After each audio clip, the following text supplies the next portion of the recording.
बाबा साहब का आखिरी दिन कैसा था।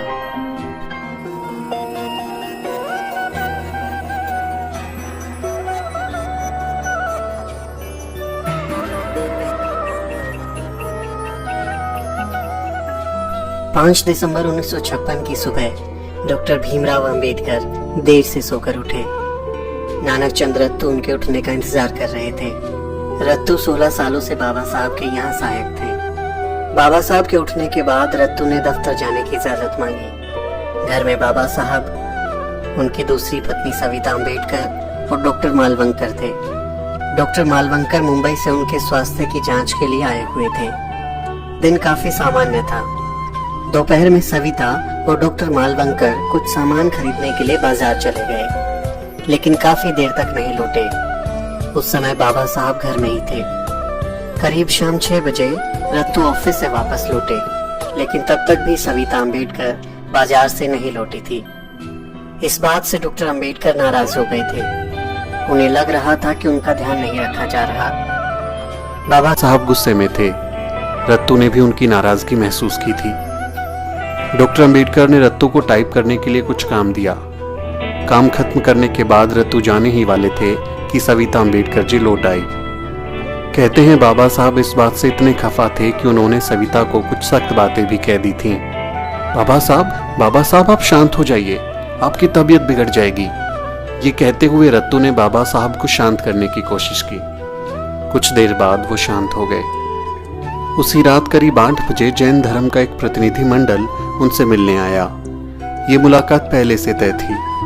बाबा साहब बोले, रत्तू, मुझे नहीं लगता कि मैं आज इन लोगों से मिलने की हालत में हूं, लेकिन क्या करूं, ये लोग घर आ चुके हैं। बेहतर है इनसे मिल ही लेता हूं। करीब 8:20 पर बाबा साहब बाथरूम गए। फिर रत्तू के कंधे पर हाथ रखकर वापस ड्राइंग रूम में लौटे, लेकिन वो काफी थके हुए लग रहे थे। पास के ही सोफे पर बैठ गए और आंखें बंद कर ली। कुछ मिनटों तक सब शांत थे। जैन नेता उनके चेहरे की ओर देखे जा रहे थे। थोड़ी देर बाद बाबा साहब ने सिर हिलाया। जैन नेताओं से कुछ देर बातचीत की। उनसे बौद्ध और जैन धर्म से जुड़े कुछ सवाल भी पूछे। प्रतिनिधि मंडल ने बाबा साहब को बुद्ध पर एक किताब भेंट की। ये लोग अगले दिन के कार्यक्रम के लिए बाबा साहब को न्योता देने आए थे। जी शुक्रिया, अगर सेहत ने इजाजत दी तो मैं आपके कार्यक्रम में जरूर आऊंगा, बाबा साहब ने कहा। जब बाबा साहब जैन प्रतिनिधि मंडल से बात कर रहे थे, तभी डॉक्टर मालवंकर ने उनका चेकअप किया। उसके बाद डॉक्टर मालवंकर मुंबई रवाना हो गए। जैन प्रतिनिधि मंडल के जाने के बाद रत्तू ने बाबा साहब के पैर दबाए। बाबा साहब बोले, रत्तू, क्या तुम मेरे सिर पर तेल लगा सकते हो? हाँ, क्यों नहीं बाबा साहब, रत्तू ने कहा। बुद्धं शरणं गच्छामि, बुद्धं शरणं गच्छामि। बाबा साहब आंखें बंद करके गा रहे थे। उनके दाएं हाथ की उंगलियां सोफे पर थिरक रही थी।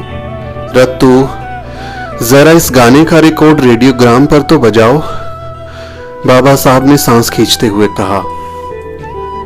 रत्तू, कुछ किताबें और दे दो, और वो द बुद्ध एंड धम्मा, उसे भी ले आओ।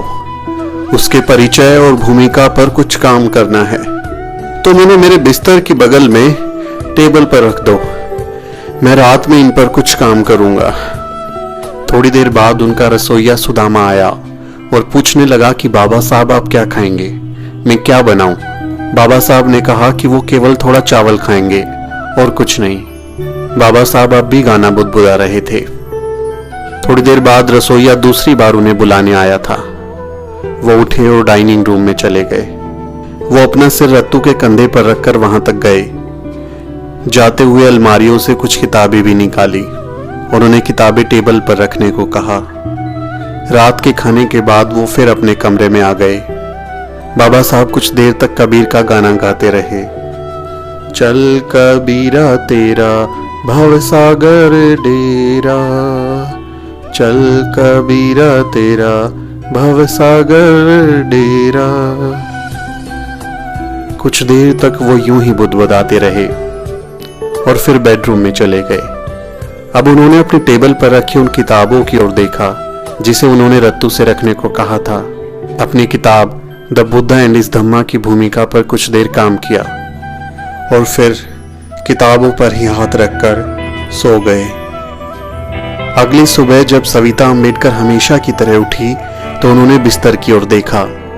बाबा साहब के पैर को हमेशा की तरह कुशन पर पाया। बाबा साहब कई बार ऐसे ही सो जाया करते थे, लेकिन जब कई बार बोलने पर भी बाबा साहब ने कोई जवाब नहीं दिया तो सविता अम्बेडकर को एहसास हुआ कि बाबा साहब के शरीर में कोई हरकत नहीं है। वो जोर से चिल्लाई। उन्होंने तुरंत अपनी कार नानक चंद रत्तू को लेने के लिए भेजी।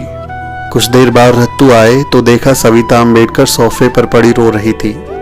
वो बिलख रही थी कि बाबा साहब दुनिया छोड़कर चले गए हैं। रत्तू ने बाबा साहब की छाती पर मालिश की और हृदय को हरकत में लाने की कोशिश की।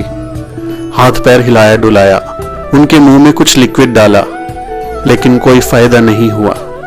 बाबा साहब शायद रात में सोते समय ही गुजर चुके थे। बाबा साहब उठिए ना, आप कुछ बोलते क्यों नहीं? देखो मैं आ गया, मुझे कुछ काम बताइए। बाबा साहब मुझे कुछ काम बताइए। रत्तू जोर जोर से रोने लगे। सविता अम्बेडकर के रोने की आवाज भी तेज हो चुकी थी। कुछ देर बाद रत्तू ने करीबियों को दुखद सूचना देनी शुरू की और फिर केंद्रीय मंत्रिमंडल के सदस्यों को बताया। कहा जाता है कि सूचना मिलते ही प्रधानमंत्री नेहरू 26 अलीपुर रोड पहुंच गए थे। कहते हैं नेहरू ये नहीं चाहते थे कि बाबा साहब का अंतिम संस्कार दिल्ली में हो, क्योंकि दिल्ली में वर्ण व्यवस्था के कट्टर समर्थक और बड़े वाले ब्राह्मणवादी गांधी की समाधि थी। नेहरू नहीं चाहते थे कि दिल्ली में गांधी से बहुत बड़ा कद रखने वाले डॉक्टर अम्बेडकर की समाधि बने, क्योंकि ये उनकी पार्टी और विचारधारा के लिए चुनौती बन सकता था। जरा सोचिए, मुंबई में चैत्य भूमि पर कितना जन सैलाब उमड़ता है। अगर बाबा साहब की समाधि दिल्ली में होती तो आप जन सैलाब की कल्पना कर सकते हैं। लेकिन नेहरू समेत कुछ लोगों ने उसी रात उनका पार्थिव शरीर मुंबई भिजवा दिया, जहां बौद्ध धर्म के अनुसार बाबा साहब का अंतिम संस्कार किया गया। मुंबई चौपाटी में हजारों लोगों ने उनके अंतिम संस्कार में हिस्सा लिया। आज चैत्य भूमि दलितों के लिए सबसे बड़ा तीर्थ बन चुकी है। बाबा साहब युगों युगों तक हमें यूं ही प्रेरणा देते रहेंगे।